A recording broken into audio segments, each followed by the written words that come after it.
ಎಲ್ಲರಿಗೂ ನಮಸ್ಕಾರ. ರುಚಿ ಮನೆಗೆ ಸ್ವಾಗತ. ಇದು ಸ್ಯಾಟರ್ಡೆ ವ್ಲಾಗ್.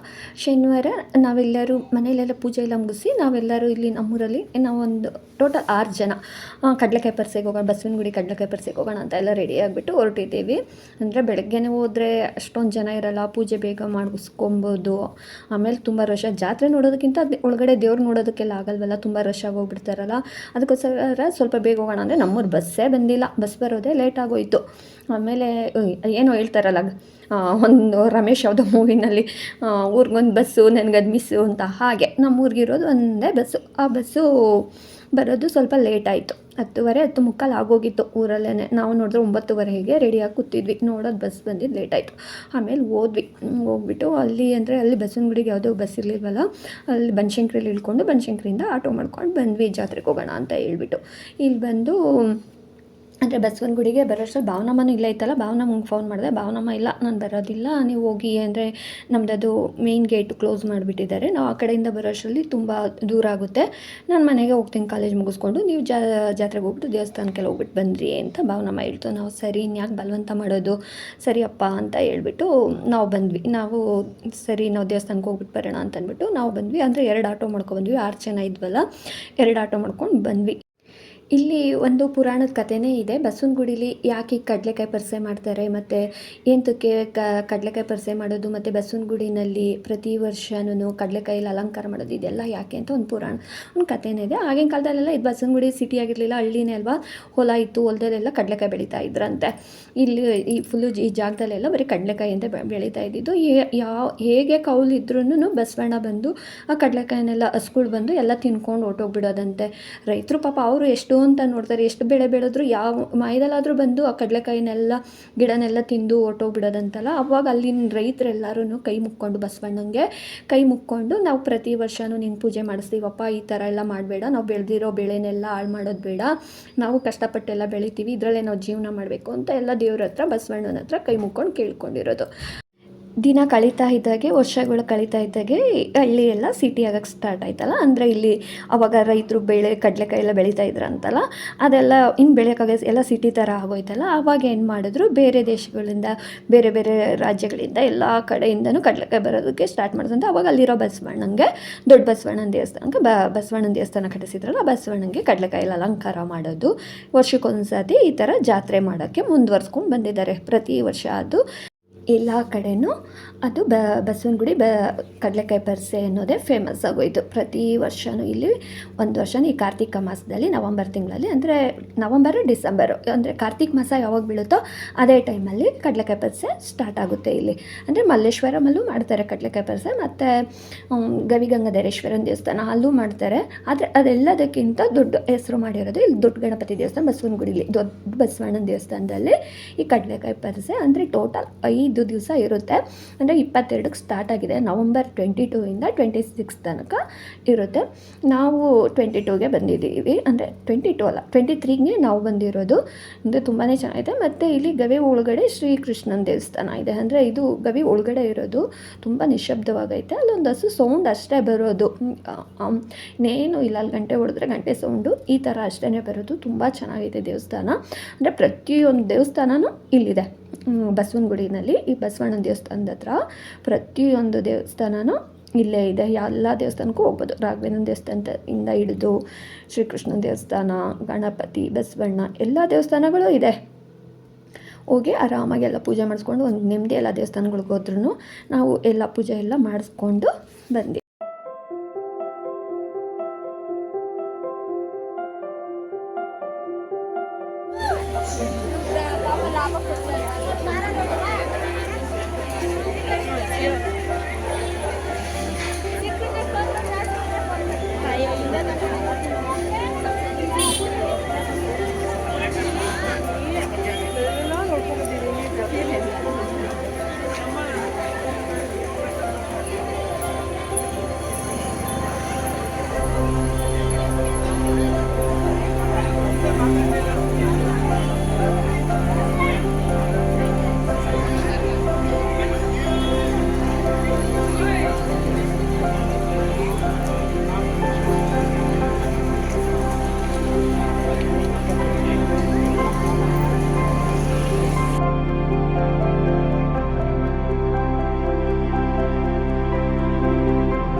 लोगों से अभी मेरी पिक्चर बनती है, अभी मेरा डेमो दे।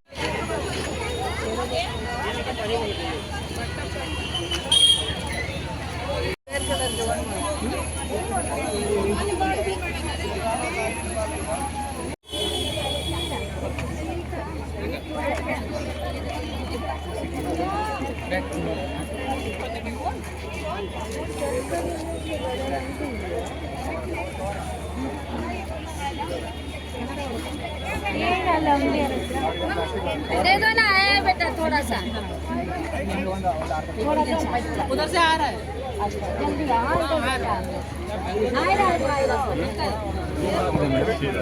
ಮಿಲಿಟರಿ ದುಡ್ಡು ಕೊಟ್ಬಿಡು ನೀವು ಅಮೌಂಟ್ಗೆ ಅಂದ್ಕೊಂಡು ಯಾರು ಈಸ್ಕೊಳ್ತಾ ಇಲ್ಲ, ಅದೇನೆ ಫ್ರೀ ಅಂತ ಗೊತ್ತಿಲ್ವಲ್ಲ, ಅದಕ್ಕೆ ಅವ್ರು ಯಾರು ಅದಕ್ಕೆ ಯಾರು ಈಸ್ಕೊಳ್ತಾ ಇಲ್ಲ. ಬದಲಿ ಇದನ್ನ ಯೂಸ್ ಮಾಡಿ ಅದನ್ನ ಹೇಳು. This is paper bag, you want to buy, this is for free. You can take your business and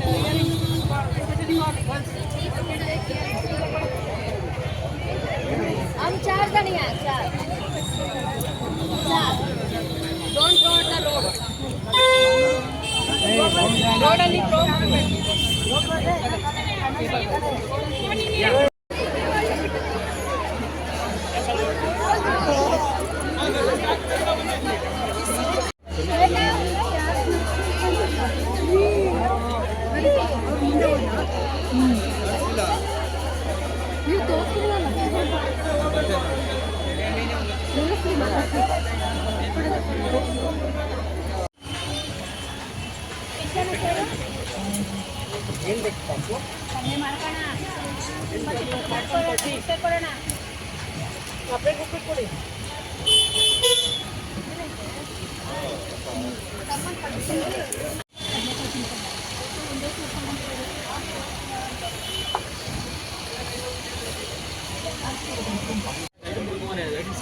ಇವಾಗ ಹೋಗಿದ್ದಾರಾ?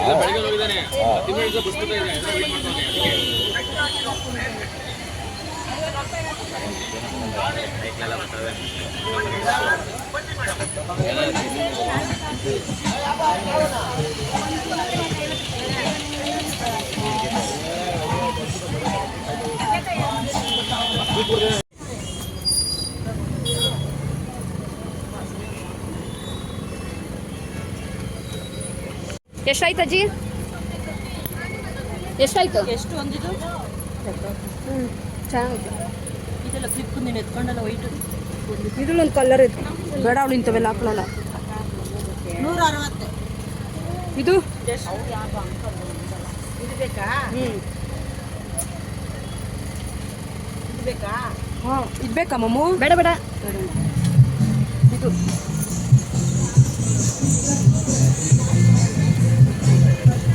ಹೆಂಗೋ ನಾಡಿದ್ದು ಅಲ್ವಾ?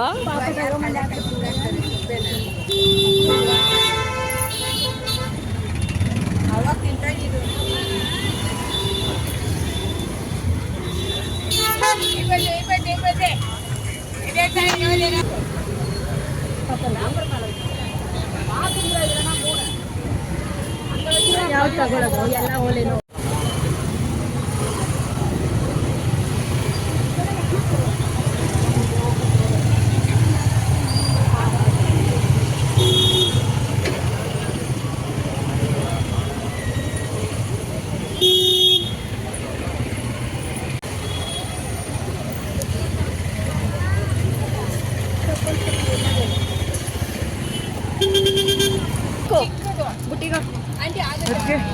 ತಟ್ಟಿ ಮಾಡ್ಲಾ? ನಾನು ಕರೆಕ್ಟಾಗಿ ಎತ್ಕೊಂಡಿದ್ದೀನಿ.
ನಾವು ದೇವಸ್ಥಾನಕ್ಕೆಲ್ಲ ಹೋಗಿ ಜಾತ್ರೆ ಎಲ್ಲ ಫುಲ್ಲು ಎಲ್ಲ ನೋಡಿಕೊಂಡು ಮತ್ತು ಏನೇನು ಬೇಕು ಅಂದರೆ ಹೆಣ್ಮಕ್ಳಿಗೆ ಎಲ್ಲಿ ಏನೇ ತೊಗೊಂಡ್ರು ಏನೋ ಜಾತ್ರೆಗೆ ಹೋದರೆ ನೋಡಿದೆಲ್ಲ ತೊಗೋಬೇಕು ಅನಿಸ್ತಾ ಇರುತ್ತಲ್ಲ, ಹಾಗಾಗಿ ಎಲ್ಲ ತೊಗೊಳ್ತಾ ಇದ್ದರು. ನಾನು ಸುಮ್ಮನೆ ಹಾಗೆ ವೀಡಿಯೋ ಕ್ಯಾಪ್ಚರ್ ಮಾಡ್ಕೋತಾ ಇದ್ದೆ ಒಂದೊಂದೇ ವೀಡಿಯೋಗಳನ್ನ. ಆದಷ್ಟು ನೋಡೋಣ, ಎಲ್ಲರೂ ಜಾತ್ರೆಗೆ ಬರೋಕ್ಕಾಗಲ್ವಲ್ಲ, ನನ್ನಿಂದ ಆದಷ್ಟು ಅಳಿಲು ಸೇವೆ ವೀಡಿಯೋ ಮಾಡ್ಕೊಂಡು ಹಾಕೋಣ, ಅದರಿಂದ ಬಸವನಗುಡಿ ಕಡಲೆಕಾಯಿ ಪರಿಸರ ಎಲ್ಲರೂ ನೋಡಲಿ ಅಂತ ಹೇಳಿ. ಆಮೇಲೆ ನಾವು ಹೇಗೆ ಹೋಗೋದು, ಜಾತ್ರೆ ಎಲ್ಲ ಮುಗಿಸ್ಕೊಂಡು ಬಂದ್ವಿ, ಹೊಟ್ಟೆ ಬೇರೆ ಹಶ್ವಾಗ್ತಾ ಆಯಿತು, ಊಟಕ್ಕೆ ಹೋಗೋಣ ಅಂದ್ಬಿಟ್ಟು ಹೋಟೆಲ್ಗೆ ಬಂದ್ವಿ ಬಸವನಗುಡಿಗೆ. ಇಲ್ಲಿ ಬಂದು ನೋಡಿದ್ರೆ ಯಾವುದೋ ಅಷ್ಟೊಂದು ನಂಗೆ ಹೋಟೆಲೇ ಗೊತ್ತಾಗಿಲ್ಲ. ಆಮೇಲೆ ಆಮೇಲೆ ಸ್ವಲ್ಪ ಮುಂದಗಡೆ ಬಂದ್ವಿ. ಅಲ್ಲಿ ಬಂದು ಹಾಗೆ ಬ್ಯಾಂಗಲ್ ಸ್ಟೋರ್ಗೆ ಹೋಗಿ ಸ್ವಲ್ಪ ಸ್ಟಿಕ್ಕರು ಮತ್ತು ಏನೇನೋ ಬೇಕಾಗಿತ್ತು ಅಲ್ಲಿ ತೊಗೊಂಡಿದ್ದು ಆದಮೇಲೆ ಇಲ್ಲೊಂದು ಹೋಟೆಲ್ ಇತ್ತು, ಅಲ್ಲಿ ಹೋಟೆಲ್ಗೆ ಬಂದ್ವಿ. ಆಮೇಲೆ ಪ್ರೀತು ಫೋನ್ ಮಾಡಿಬಿಟ್ಟು ನಂಗೆ ಟ್ರೆಂಡ್ಸಲ್ಲಿ ಒಂದು ಟಿ ಶರ್ಟ್ ಬೇಕಮ್ಮ ಅಂತ ಫೋನ್ ಮಾಡಿತು. ಆಮೇಲೆ ಅಲ್ಲಿ ನೋಡಿದ್ವಿ, ಅಲ್ಲೇ ಒಂದು ಟ್ರೆಂಡ್ಸ್ ಇತ್ತು.